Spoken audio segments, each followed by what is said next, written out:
కాంగ్రెస్ ప్రభుత్వంలో కూడా సీఎం రేవంత్ రెడ్డికి డిప్యూటీ సీఎంకి మధ్యలో మంత్రివర్గ విస్తరణలో జరుగుతున్న అవకతవకలేంటి అసలు? అంటే వీళ్ళకి పర్మిషన్ లేకుండా మీనాక్షి నటరాజన్ని అధిష్టానం ఎందుకు పంపించడం జరిగింది? అంటే ఒక డిప్యూటీ సీఎంగా ఒక సీఎంగా వాళ్ళు నిర్ణయం తీసుకునే అవకాశం లేదంటారా?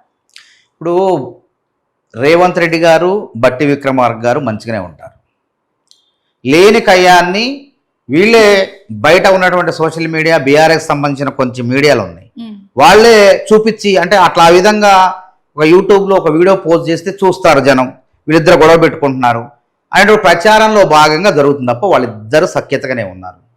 కాంగ్రెస్ పార్టీలో మంత్రివర్గ విస్తరణప్పుడు ఇది జాతీయ పార్టీ, బీఆర్ఎస్ పార్టీ లాగా ప్రాంతీయ పార్టీ కాదు. కర్త కర్మ క్రియ అన్నీ అక్కడ ఉన్నటువంటి అధినాయకత్వం, ముఖ్యమంత్రిగా ఉన్న వ్యక్తులను పార్టీ అధ్యక్షుడు తీసుకుంటారు ఇక్కడ.